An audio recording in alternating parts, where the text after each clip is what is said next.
আমার প্রিয় ছাত্রছাত্রীরা, তোমরা এখন বাড়িতে লকডাউনে স্কুল কলেজ সব বন্ধ থাকায় খুব সমস্যার মধ্যে আছো।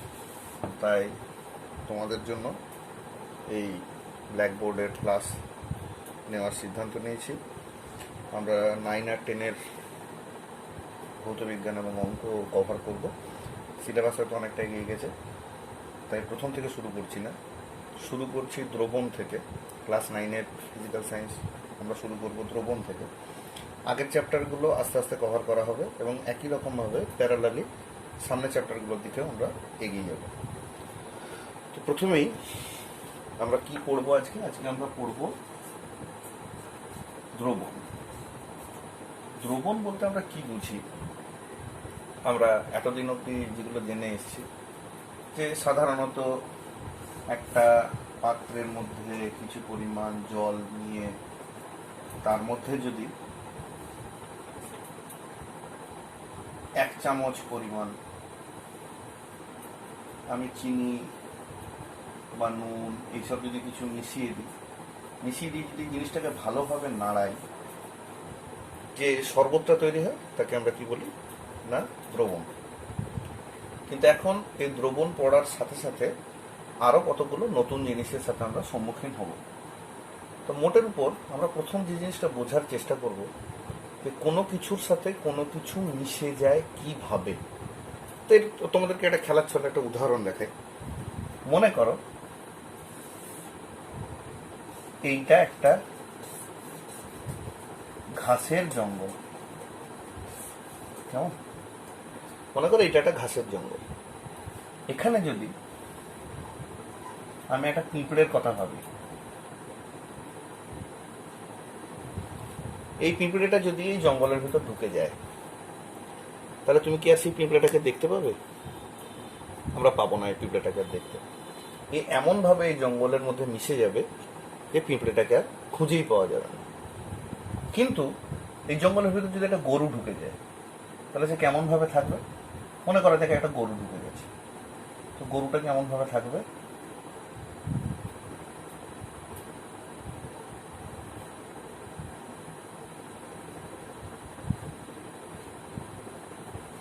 আমি খুব ভালো আঁকতে পারি না, কিন্তু বোঝার চেষ্টা করি। এমনি করে যদি ভেতরে একটা যদি গরু ঢুকে যায়, কি হবে? আমরা গরুটা কিছুটা দেখতে পাবো, কিছুটা দেখতে পাবো না, কেমন? কিন্তু সেখানে যদি একটা হাতি ঢুকে যায়, কিরকম?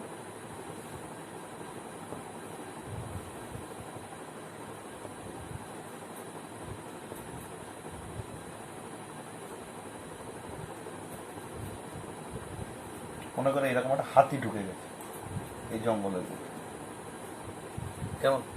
তুমি কি হাতির অধিকাংশটাই দেখতে পাবে, সামান্যটুকু অংশ হয়তো দেখতে পাবে না।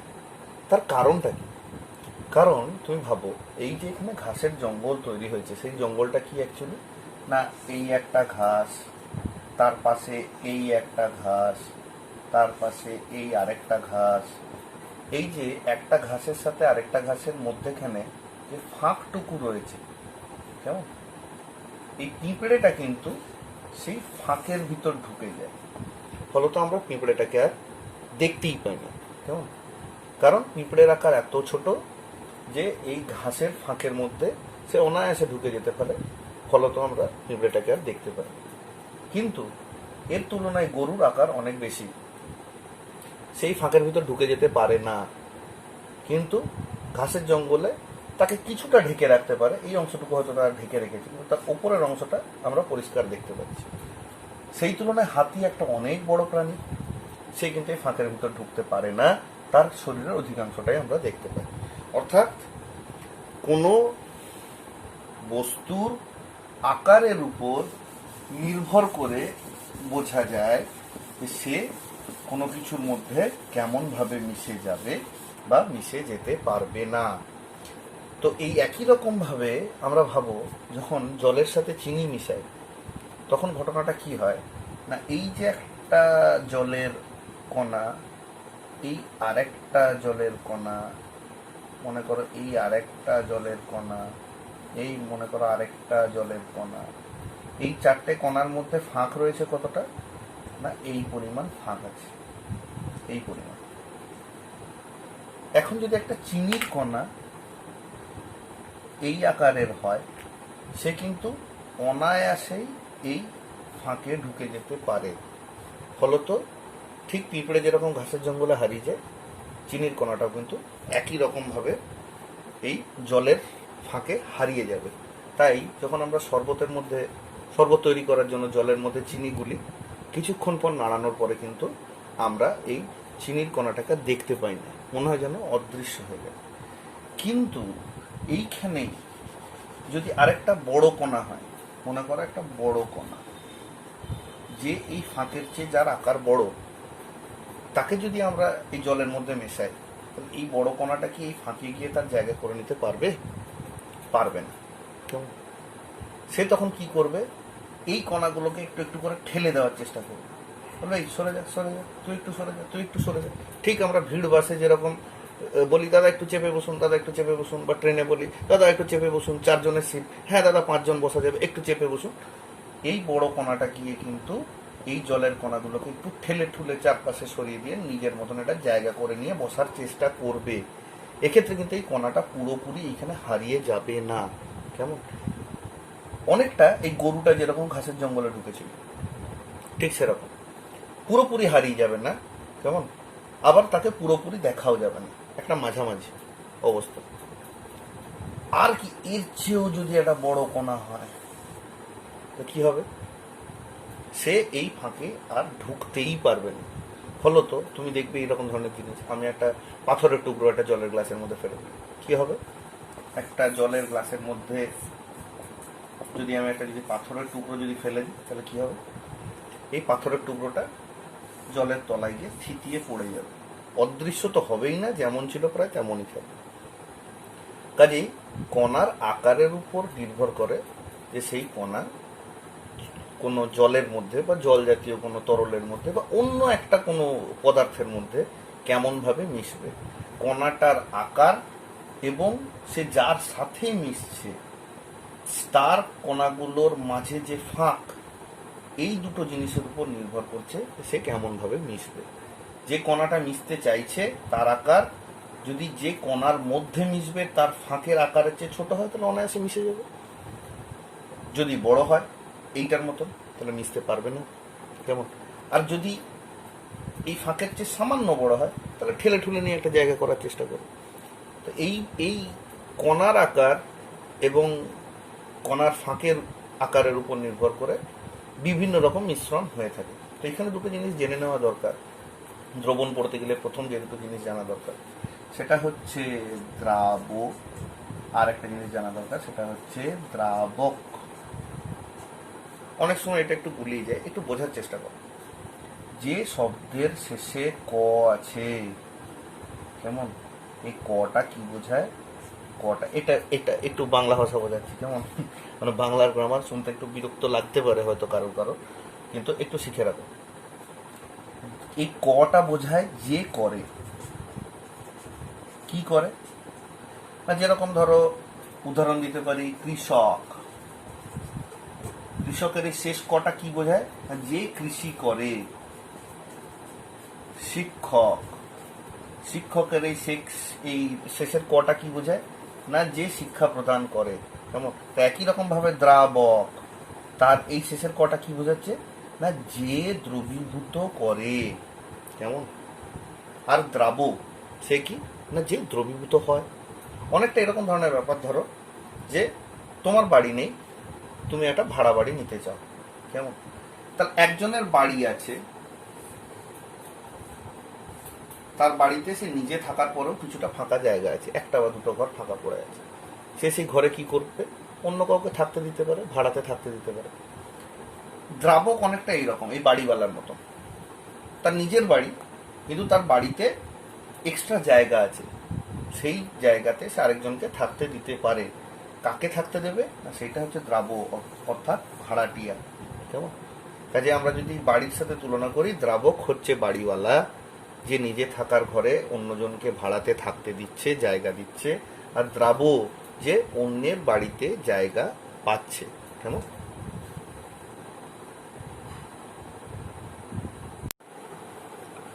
তো এতক্ষণ আমরা কি দেখলাম, যে কণার মানে দ্রাবকের কণাগুলির মধ্যেখানে যে ফাঁক আছে, সেই ফাঁকের মধ্যে যদি দ্রাবক কণা তার নিজের জায়গা করে নিতে পারে, তাহলে কিন্তু সেটা হারিয়ে যাবে, মিশে যাবে, তাকে আর খুঁজে পাওয়া যাবে না। তো কোনো পদার্থের সাথে কিভাবে মিশবে সেটা আলটিমেটলি নির্ভর করছে এই দ্রাবের কণার আকার এবং দ্রাবকের কণাগুলির মাঝে যে ফাঁক আছে সেই ফাঁকের আকারের। তো সাধারণভাবে যদি 10⁻⁸ সেন্টিমিটার বা তার চেয়ে কম, মানে এইটা বা এইটার চেয়ে কম কেমন আকারের যদি কোনো কণা হয়, তাহলে কিন্তু সেটা দ্রবণ তৈরি করতে পারে, সেটা দ্রাবের কণার মধ্যে মিশে যেতে পারে। কেমন? তাহলে লেস দেন 10⁸ সেন্টিমিটার সেটা কি তৈরি করে না দ্রবণ। এটাকে আমরা কার সাথে তুলনা করব? ঠিক পিঁপড়ের উদাহরণটা আমাদের যেরকম ছিল, পিঁপড়ে যেরকম ঘাসের জঙ্গলে হারিয়ে যায় সেরকম। এরপর যদি 10⁻⁷ থেকে 10⁻⁵ সেন্টিমিটার এই আকারের যদি কণা হয়, তাহলে সে কি করবে? সে এই ফাঁকে তার জায়গা করে নিতে পারছে না, কিন্তু সে ওই ভিড় বাসে বা ভিড় ট্রেনে ঠেলে ঠুলে বসার মতন ঠেলে ঠুলে নিজের জায়গা করে নিচ্ছে, এবং করে নিয়ে কি করছে না মিশে যাচ্ছে, কিন্তু পুরোপুরি মিশতে পারছে না। ঠিক ঘাসের জঙ্গলে গরুটা যে অবস্থায় ছিল ঠিক সেরকম। এটাকে আমরা কি বলবো না কোলয়েডীয় দ্রবণ। কেমন? কি বলবো? কোলয়েডীয় দ্রবণ। এটাকে আমরা কার সাথে তুলনা করব না ঘাসের জঙ্গলে গরুটা যেরকম ছিল সেরকম। আর কণার আকার যদি 10⁻⁴ সেন্টিমিটার বা গ্রেটার দেন 10⁻⁴ সেন্টিমিটার হয়, গ্রেটার দেন এর চেয়ে বেশি যদি হয়, তাহলে সেটা কি হবে? সেটা আর এর মধ্যে জায়গা করতে পারে না। তখন সেটা কি তৈরি করে? তখন সেটা তৈরি করে প্রলম্বন। কেমন? কার মতন না ঘাসের জঙ্গলে হাতিটা যেরকম ছিল সেই রকম। এটাকে একটা করে উদাহরণ দিলে তোমরা খুব সহজে বুঝতে পারবে। এই দ্রবণের উদাহরণ কি?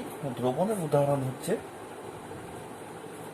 জল প্লাস চিনি মিশিয়ে আমরা যে শরবত তৈরি করি, এটা হচ্ছে দ্রবণের একটা উদাহরণ। কেমন? আর কোলয়েডীয় দ্রবণ কীরকম? কোলয়েডীয় দ্রবণ ধরো তুমি তোমাদেরকে একটা উদাহরণ দিই, যেমন ধরো আঠা। কেমন? যেমন ধরো জলের সাথে তেলের কিছু ফোঁটা যোগ করলে কেমন সেইটা। তো সেগুলো কি হচ্ছে? সেগুলো হচ্ছে কোলয়েডীয় দ্রবণ। যেমন উদাহরণ কি না জল প্লাস তেল। কেমন? আর এই প্রলম্বনের উদাহরণ কি না মনে করো জলের মধ্যে তুমি বালির কণা যোগ করেছো। কি যোগ করেছি আমরা? বালির কণা। কেমন? বালির কণা যোগ করার পরে যদি আমরা ঘেঁটে দিই, দেখবো কি না দ্রবণটা ওই মিশ্রণটা ঘোলা মতন হয়ে গেছে। স্থির অবস্থায় তুমি একটা গ্লাসে জল নিয়ে তার মধ্যে বালিগুলো যদি সেই গ্লাসটাকে স্থির অবস্থায় রেখে দাও, কিছুক্ষণ পরে তুমি কি দেখতে পাবে না ওপরে পরিষ্কার জল দাঁড়িয়েছে আর নিচে কিন্তু বালিগুলো থিতিয়ে পড়েছে। অর্থাৎ এই বালিটা কিন্তু জলের সাথে মিশে যেতে পারেনি। সাময়িকভাবে হয়তো জলের সাথে কিছুটা গুলেছিল, কিন্তু বালির কণাগুলোর আকার জলের কণার মধ্যবর্তী ফাঁকা স্থানের আকারের চেয়ে অনেক বড় হয়, সে আলটিমেট জলের মধ্যে তার জায়গা খুঁজে পায়নি। ফলত সে শেষ পর্যন্ত কিন্তু এইরকমভাবে থিতিয়ে পড়েছে। কেমন? তাহলে মোটামুটি আমাদের ধারণা স্বচ্ছ হলো যে দ্রবণ, কোলয়েডীয় দ্রবণ এবং প্রলম্বন জিনিসটা কী। কেমন? এবার আমরা এই তিনটের মধ্যে একটু তুলনামূলক আলোচনা করব। কীরকম একটু দেখে নেওয়া যাক। কীরকম তুলনামূলক আলোচনা? না, আমরা যদি এই তুলনাটুকুই করে নিই, তুলনাটুকুই যদি মাথায় রাখতে পারি, তাহলে কিন্তু আমাদের কোনো জিনিসটাই ভুলব না। দ্রবণ, প্রলম্বন এবং কোলয়েডীয় দ্রবণ কোনোটাই কিন্তু আমরা ভুলব না। তো ধরো দ্রবণের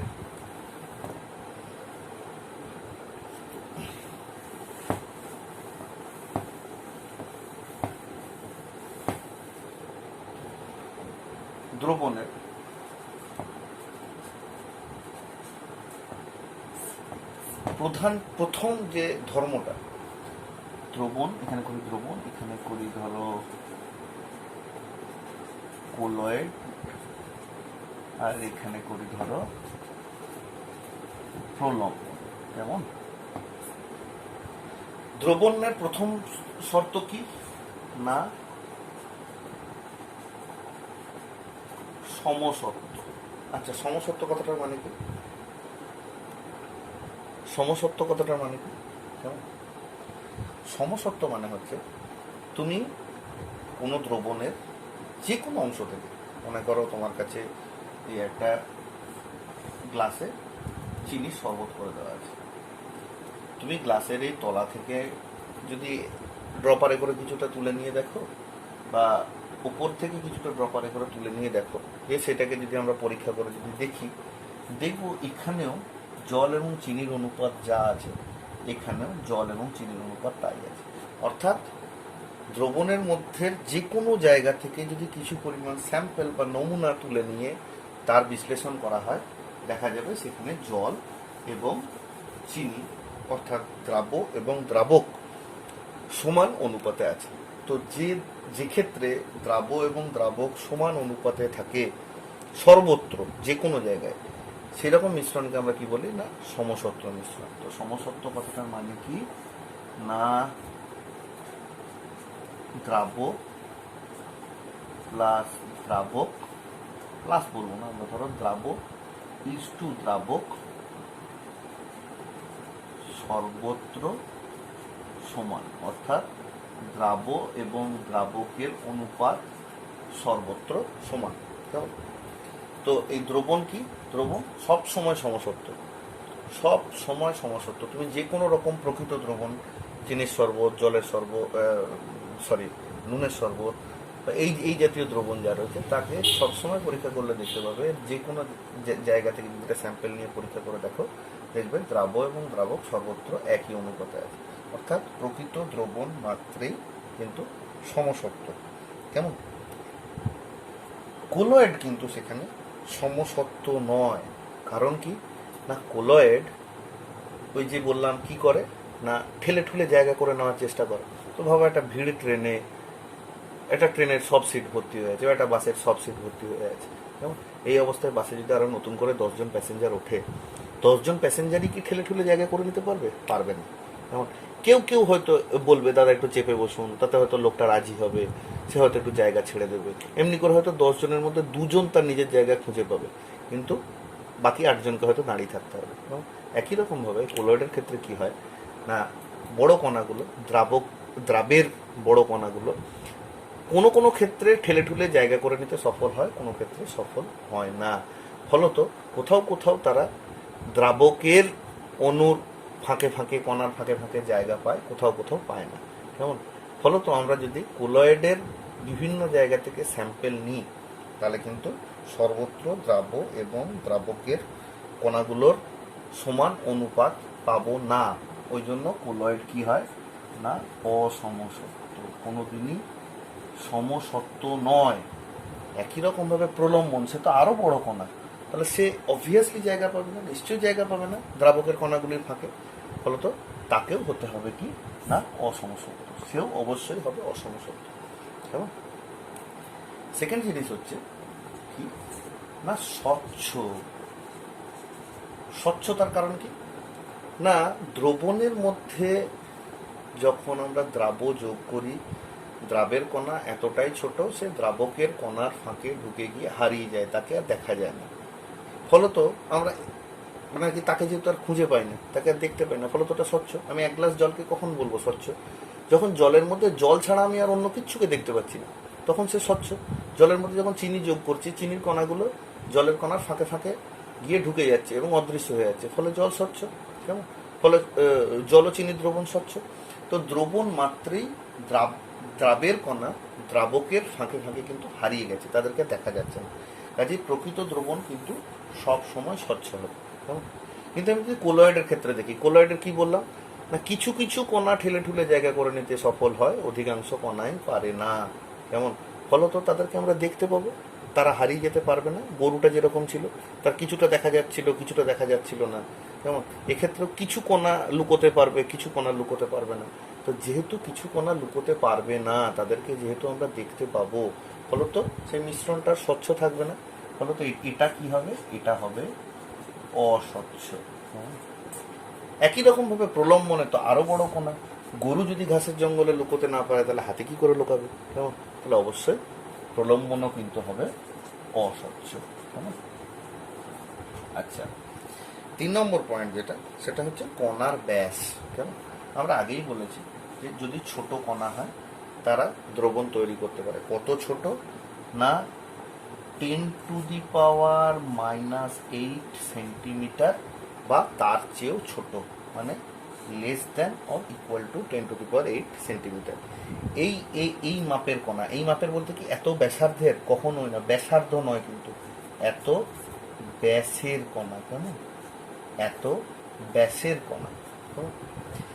আর কোলয়েড কারা তৈরি করবে? এর চেয়ে বড় কণা। তারা কতটা বড় না, এর চেয়ে বড়, কিন্তু অস্বচ্ছ তৈরি করে বা প্রলম্বন তৈরি করে যে কণা, তার চেয়ে ছোট। এদের রেঞ্জটা কত না, 10⁻⁻7 থেকে 10⁻⁻5 সেন্টিমিটার, এই আকারের কণা। আর এর চেয়ে যারা বড় কণা, তারা কি তৈরি করবে? তারা তৈরি করবে প্রলম্বন। তার মাপ কত হবে না, 10⁻⁻4 সেন্টিমিটার বা তার চেয়ে বড়, অর্থাৎ greater or equal to 10⁻4 centimetre. কেমন? 4 নম্বর জিনিস, দ্রবণের ক্ষেত্রে আলট্রা মাইক্রোস্কোপের তলায় যদি কোনো দ্রবণকে দেখা হয়, তাতেও কিন্তু আমরা আর এই দ্রাবের কণাগুলোকে দেখতে পাবো না। তারা এমনভাবেই হারিয়ে যাবে যে ultra microscope, ultra microscope, ultra microscope হচ্ছে মাইক্রোস্কোপের চেয়েও শক্তিশালী যন্ত্র। কেমন? Ultra microscope. কেমন? এ কি না, মাইক্রোস্কোপের চেয়েও শক্তিশালী, মানে মাইক্রোস্কোপ, সাধারণ মাইক্রোস্কোপ যত ছোট আকারের কণাকে দেখতে পায়, এ তার চেয়েও ছোট কণাকে দেখতে পায়। কিন্তু আলট্রা মাইক্রোস্কোপেও আমরা কিন্তু প্রকৃত দ্রবণের মধ্যে দ্রাবের কণাকে খুঁজে পাবো না। কিন্তু আলট্রা মাইক্রোস্কোপে যদি কোলয়েডকে আমরা দেখি, তাহলে কিন্তু আমরা দ্রাবের কণাকে খুঁজে পাবো। কেমন? একই রকমভাবে প্রলম্বনের কণাকে তো আমরা খুঁজে পাবো, ওই প্রলম্বনের কণাকে তো আমরা চোখেই দেখতে পাই। যেমন জলে বালি গুলে, সেই জল ও বালির মিশ্রণটাকে যদি আমরা স্থিরভাবে কিছুক্ষণ রেখে দিই, তো দেখবো বালিগুলো থিতিয়ে পড়েছে। কাজে আমরা যদি চোখে দেখতে পাই, তাহলে অবশ্যই আমরা মানে আলট্রা মাইক্রোস্কোপের মানে আর কি তলাতেও দেখতে পাবো। কেমন?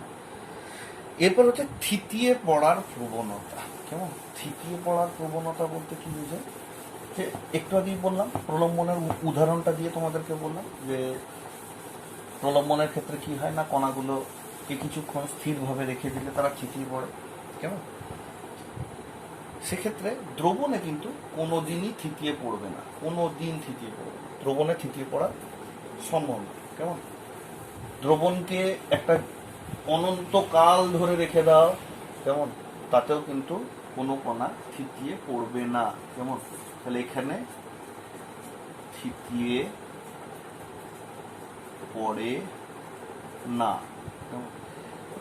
কিন্তু প্রলম্বনের ক্ষেত্রে কি হয় না, অবশ্যই থিতিয়ে পড়ে, আমরা জানি। আমরা প্রত্যেক দেখতে পাচ্ছি যে দ্রবণের যা ধর্ম আর প্রলম্বনের যা ধর্ম, দুজনের টোটাল পুরো বিপরীত। কেমন? আর কোলয়েড বেচারা সবসময় এদের দুজনের একটা মাঝামাঝি অবস্থান নিয়ে চলে। কেমন? এ যদি হিরো হয় তো এ ভিলেন, এ কিন্তু একটা মাঝামাঝি। কেমন? এ ঠিক ততটা হিরোর মতন ততটা ভালো না, তো ভিলেনের মতন ততটা খারাপও না। কেমন? এ কি করে? এ থিতিয়ে পড়ে। কেমন? কিন্তু বিশেষ কিছু অবস্থায়। সেটা কি না, প্রথমত উত্তপ্ত করলে, আরেকটা কি না, এর মধ্যে তড়িৎ বিশ্লেষ্য পদার্থ যোগ করলে। তড়িৎ বিশ্লেষ্য পদার্থ মানে যে পদার্থগুলোর মধ্যে দিয়ে তড়িৎ দ্বারের সাহায্যে তড়িৎ চালনা করলে তারা ভেঙে যায়। কেমন? তো এরকম তড়িৎ বিশ্লেষ্য পদার্থ যদি যোগ করা হয়, এই দুটো জিনিস যদি যোগ করা হয়, তবেই কিন্তু ও থিতিয়ে পড়ে। কেমন? না হলে পড়ে না। তাহলে এ কখনোই পড়ে না, এ সব সময় পড়ে। এ পড়ে বিশেষ কিছু অবস্থায়, বিশেষ কিছু কন্ডিশনে। কোন দুটো কন্ডিশন? 1 নম্বর কন্ডিশন হচ্ছে উত্তপ্ত করলে, 2 নম্বর কন্ডিশন হচ্ছে তড়িৎ বিশ্লেষ্য পদার্থ যোগ করলে। কেমন? আরেকটা ইম্পর্টেন্ট জিনিস হচ্ছে, সেটা হচ্ছে আলোর গতিপথ।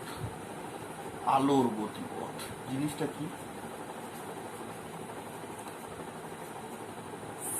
না, ধরো এইখানে একটা কাঁচের গ্লাসে কিছুটা প্রকৃত দ্রবণ রাখা আছে। প্রকৃত দ্রবণ মাত্রা কি হবে? স্বচ্ছ, আমরা আগে দেখেছি। এখন যদি আমি এখানে যদি একটা টর্চ জেলে দিই, টর্চের মধ্যে থেকে আলো বেরিয়ে যাবে, এবং যেহেতু স্বচ্ছ, সেই আলো এপার ওপার হয়ে এর মধ্যে দিয়ে প্রতিসরণ ঘটিয়ে গ্লাসের উল্টো দিক দিয়ে বেরিয়ে যাবে, আমরা দেখতে পাবো। তো এই আলোটা যখন এই দ্রবণের ভেতর দিয়ে যাবে, তখন কিন্তু কোনো কণাকে আলাদাভাবে দেখা যাবে না, বা বোঝা যাবে না আলো এই দিক থেকে এই দিক যাচ্ছে। কেমন? মানে এর মধ্যে কিন্তু আলোর কোনো বিচ্ছুরণ আমরা দেখতে পাবো না। কেমন? এই জিনিসটাকে, এই আলোর মানে তরলের ভিতর দিয়ে যাওয়ার সময় তরলের কণা যদি আলোক বিচ্ছুরণ করে, সেই ঘটনাকে আমরা কি বলি? না, টিন্ডাল এফেক্ট। কেমন? তো কি বলি? Tyndall effect. কেমন? Tyndall effect. কেমন? তো এক্ষেত্রে কি, দ্রবণের ভিতর দিয়ে যখন আলো যায়, কেমন, তখন কিন্তু কোনো টিন্ডাল এফেক্ট দেখা যায় না। কেমন? কিন্তু এই কোলয়েডের ভিতর দিয়ে যদি আলো যায়, আমরা কি দেখব না, ধরো এখানে একই রকম, এইখানে তো আমরা দ্রবণ রেখেছিলাম। কেমন? এবার ধরো এইখানে আমরা একটা কোলয়েড রাখলাম। কেমন? এই দিক থেকে যদি এই দিকে যদি আলো ঢোকে, কেমন, আমরা দেখব কি, এই কণাগুলোকে আমরা দেখতে পাবো। হ্যাঁ, এবং মনে হবে এই কণাগুলো থেকে এমনি করে আলো বেরোচ্ছে, মনে হবে কণাগুলো থেকে আলো বেরোচ্ছে ঝিকমিক ঝিকমিক করে। কেমন? মনে হবে যেন চিক চিক চিক চিক করছে। কেমন? এবং আলটিমেট আলো এই দিক দিয়ে বেরিয়ে যাবে। ঠিক আছে? তো আমরা এই কণাগুলোকে দেখেই বুঝতে পারবো যে আলো এই দিক থেকে এই দিকে যাচ্ছে। কেমন? অর্থাৎ কণাগুলো কি করবে? প্রথমে আলোকে শোষণ করবে, তারপর সেই আলোকে বিচ্ছুরণ করবে। কেমন? ফলত ওরা নিজের এক একটা মানে জ্বলন্ত কণার মতন বলতে পারো, বা একটা আলোকের উৎসের মতন ব্যবহার করবে। কেমন? যেন দেখে মনে হবে যেন ওদের মধ্যে আলো জ্বলছে। কেমন? ওই কণাগুলোর মধ্যে আলো জ্বলছে। তো এইটা কোলয়েডের ক্ষেত্রেও এই জিনিসটা দেখা যায়, প্রলম্বনের ক্ষেত্রেও এই জিনিসটা দেখা যায়। এই জিনিসটাকে আমরা কি বললাম? এই জিনিসটাকে বললাম আমরা টিন্ডাল এফেক্ট। এই টিন্ডাল এফেক্ট কি না, প্রকৃত দ্রবণের ক্ষেত্রে দেখা যায় না, কিন্তু কোলয়েড এবং প্রলম্বনের ক্ষেত্রে কিন্তু দেখা যায়। কেমন? আচ্ছা, এখানে আর একটা জিনিস একটু বলে দিই।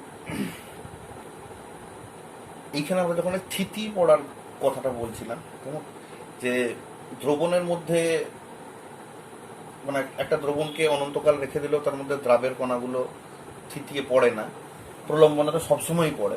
কোলয়েডের মধ্যে সাধারণ অবস্থায় পড়ে না, কিন্তু বিশেষ দুটো অবস্থায় থিতিয়ে পড়ে।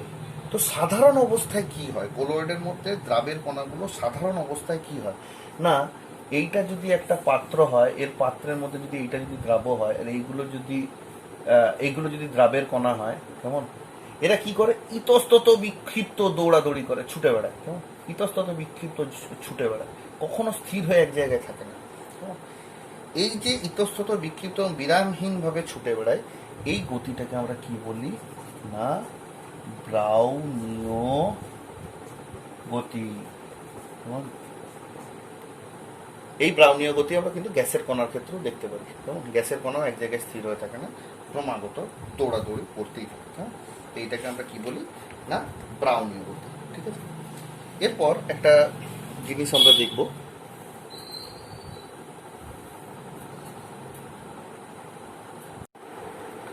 তাহলে এতক্ষণ আমরা কি দেখলাম, যে দ্রবণ, কোলয়েড বা প্রলম্বন, এই তিনটে ক্ষেত্রেই কি হয় না, একজন আরেকজনকে জায়গা দেয়।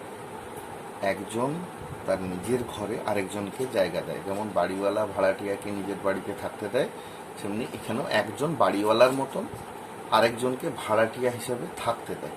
কেমন? তো দ্রবণের ক্ষেত্রে যে বাড়িওয়ালা, অর্থাৎ যে জায়গা দিচ্ছে, দ্রবণের ক্ষেত্রে যে বাড়িওয়ালা মানে যে নিজের বাড়িতে অন্য কাউকে থাকতে দিচ্ছে, তাকে আমরা কি বলি, দ্রাবক। আমরা আগেই বলেছি দ্রাবক মানে যে দ্রবীভূত করে। যেমন জল আর চিনির দ্রবণের কথা যদি তুলনা করি, যদি ভাবি আমরা, তাহলে কি দেখব না, জলের অণুগুলোর মাঝে যে ফাঁকা জায়গা আছে, সেই ফাঁকা জায়গায় সে চিনিকে থাকতে দিচ্ছে। তাহলে জল এখানে বাড়িওয়ালা, আমরা জলকে বলবো দ্রাবক। এবং সেই ফাঁকা জায়গায় যেহেতু সে বাইরের একজন অর্থাৎ চিনিকে থাকতে দিচ্ছে, তাহলে চিনি এখানে ভাড়াটিয়া বা দ্রাবক। কেমন? একই রকমভাবে কোলয়েডের ক্ষেত্রে যে বাড়িওয়ালা মানে যে থাকতে দেয়, তাকে আমরা বলি কি, বিস্তার মাধ্যম। কেমন? যে থাকতে দেয় সে হচ্ছে বিস্তার মাধ্যম। কেমন? আর যাকে থাকতে দেয় সে হচ্ছে বিস্তৃত দশা। এই দুটো শব্দ অনেক সময় গুলিয়ে যায়। কেমন? একটু মনে রাখার চেষ্টা করবে যে কে বিস্তার মাধ্যম আর কে বিস্তৃত দশা কি করে মনে রাখবো। একটা ছোট ট্রিক্স বলি। কেমন? এগুলোকে আমরা নেমোনিক্স বলি। নেমোনিক্স অনেক কিছু মনে রাখতে সাহায্য করে। হয়তো এর কোনো জাস্টিফিকেশন নেই, কিন্তু মনে রাখাটা সহজ হয়। বিস্তার মাধ্যমে কটা অক্ষর আছে? 1 2 3 4 5 6, 6টা। কেমন? অর্থাৎ এটা বড় শব্দ, এইটা ছোট শব্দ। কেমন? বাড়িওয়ালা, তার নিশ্চয়ই নিজের বাড়ি আছে। কেমন? মানে তার টাকা পয়সা হয়তো একটু বেশি আছে, সেই জন্য সে নিজের বাড়ি বানাতে পেরেছে। ভাড়াটিয়া, তার কিন্তু অতটা টাকা পয়সা নেই। কেমন? সেই জন্য সে নিজের বাড়ি বানাতে পারেনি, অন্যের বাড়িতে ভাড়াতে। কেমন? কাজেই যেটা বড় শব্দ তার টাকা পয়সা বেশি। মনে রাখার চেষ্টা কর, যে বড় তার টাকা পয়সা বেশি, অর্থাৎ সে বাড়িওয়ালা হবে। যে ছোট শব্দ তার টাকা পয়সা কম, সেই জন্য সে কি, ভাড়াটিয়া হবে। কেমন? এগুলো জাস্ট মনে রাখার জন্য, দেখবে মনে রাখাটা সহজ হবে। তাহলে এখন কোলয়েডের ক্ষেত্রে আমরা কি শিখলাম না, যে থাকতে দেয়। কেমন? যে তার বাড়িতে অন্যকে থাকতে দেয় তাকে বলছি আমরা বিস্তার মাধ্যম। কেমন? আর যে থাকে তাকে বলছি আমরা বিস্তৃত দশা। এখন ভাবো, এই যে বিস্তার মাধ্যম যেটা, সে কিন্তু কঠিন, তরল বা গ্যাসীয় যা খুশি হতে পারে। কোনো একটা কঠিন পদার্থ সে তার নিজের কণাগুলোর ফাঁকে অন্য কাউকে থাকার জায়গা করে দিতেই পারে। কেমন? কাকে কাকে থাকতে দিতে পারে? সে আবার কঠিন, তরল, গ্যাসীয় যাকে খুশি থাকতে দিতে পারে।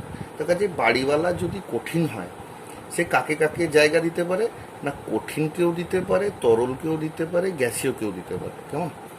এখন কঠিন ভাড়াটিয়া যদি কঠিন বাড়িওয়ালা যদি কঠিন ভাড়াটিয়াকে থাকতে দেয়, তাকে আমরা কি বলবো না, কঠিন সল। কেমন? কঠিন বাড়িওয়ালা যদি কঠিন ভাড়াটিয়াকে থাকতে দেয়, তাকে আমরা বলবো কঠিন সল।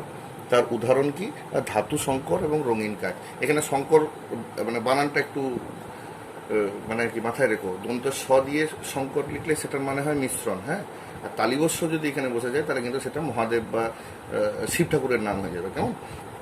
তো কঠিন বাড়িওয়ালা যদি কঠিন ভাড়াটিয়াকে থাকতে দেয়, সেটা হবে কঠিন সল। উদাহরণ হচ্ছে ধাতু সংকর বা রঙিন কাঠ।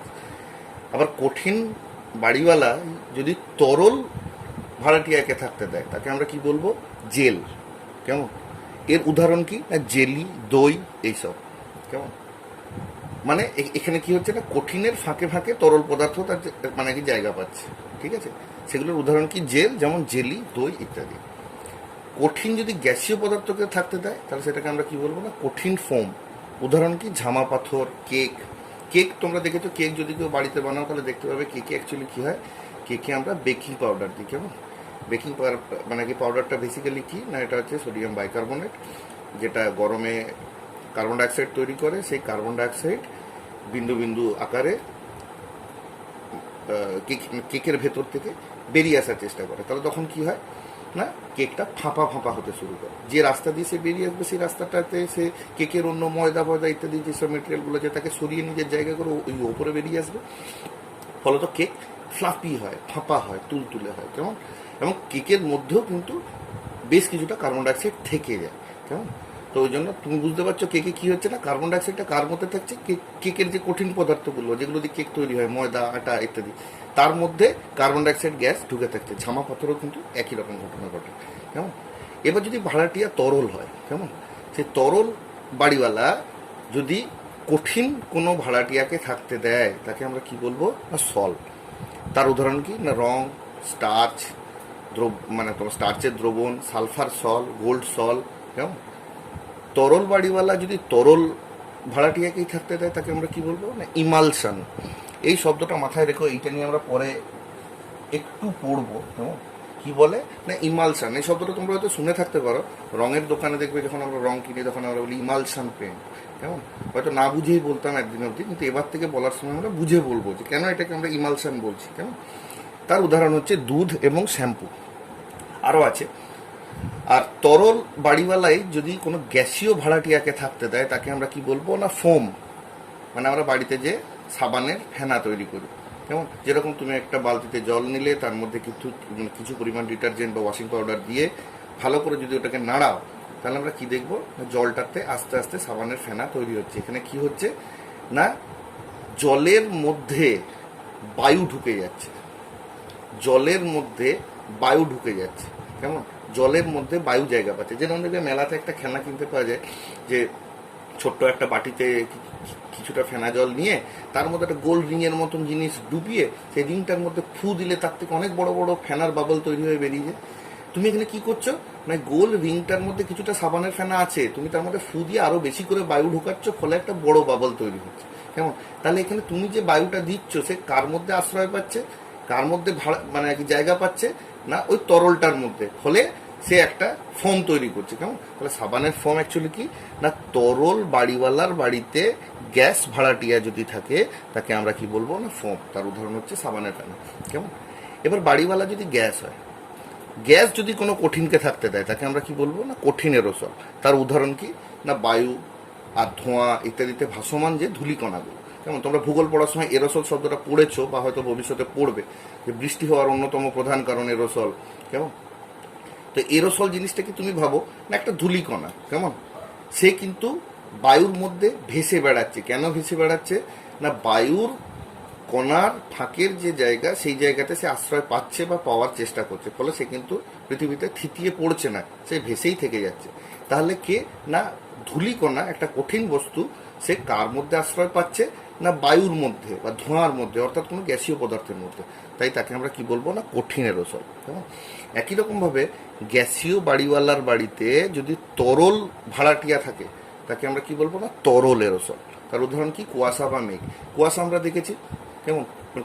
কুয়াশাতে কি হয়, তুমি বাইরে বেরোলে দেখবে ভিজে ভিজে ভাব অনুভব করবে। ভিজে ভিজে ভাবটার কারণ কি না বায়ুর মধ্যে যে জলীয় বাষ্প আছে সেই জলীয় বাষ্প যখন ক্ষুদ্র ক্ষুদ্র জলকণায় পরিণত হয়, কখন হয় না যখন বায়ুটা জলীয় বাষ্পে সম্পৃক্ত হয়ে যায় আর রাখার জায়গা থাকে না, তখন কিছু ক্ষুদ্র ক্ষুদ্র মানে কি জলীয় কণায় পরিণত হয় সেই জলীয় বাষ্পটা। সেই জলীয় কণাগুলো কার মধ্যে আশ্রয় পায় না বায়ুর মধ্যে আশ্রয় পায়। সেই জলকণাগুলো কার মধ্যে আশ্রয় পায় না বায়ুর মধ্যে আশ্রয় পায়। বায়ুটা গ্যাসীয় পদার্থ, যে আশ্রয় পাচ্ছে সে কি সে হচ্ছে তরল পদার্থ, কারণ সে জলকণা। তা সেই তরল জলকণা যখন গ্যাসীয় বায়ুর মধ্যে আশ্রয় পায় তখন তাকে আমরা বলবো তরল এরোসল। তার উদাহরণ হচ্ছে কুয়াশা এবং মেঘ। কেমন? তাহলে গ্যাস বাড়িওয়ালা যদি কোনো গ্যাস ভাড়াটিয়াকে থাকতে দেয় তখন কি হবে? আমরা কেন এই জায়গাটা লিখিনি, কেন লিখিনি?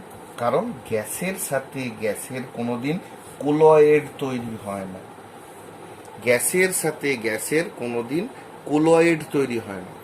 মানে কোলয়েড মানে কি কি ধর্মগুলো এস্টাবলিশ হলে তবে তাকে আমরা কোলয়েড বলতে পারি, আমরা আগেই দেখেছি। কেমন? গ্যাসের সাথে গ্যাস মিশিয়ে দিলে কিন্তু সেটা সবসময় দ্রবণ তৈরি করবে। কেমন? সেটা কোনো কোলয়েড তৈরি করবে না। তাই গ্যাস বাড়িওয়ালা গ্যাস ভাড়াটিয়াকে যদি থাকতে দেয় তাহলে সেক্ষেত্রে কিন্তু কোনো কোলয়েড তৈরি হবে না। কেমন?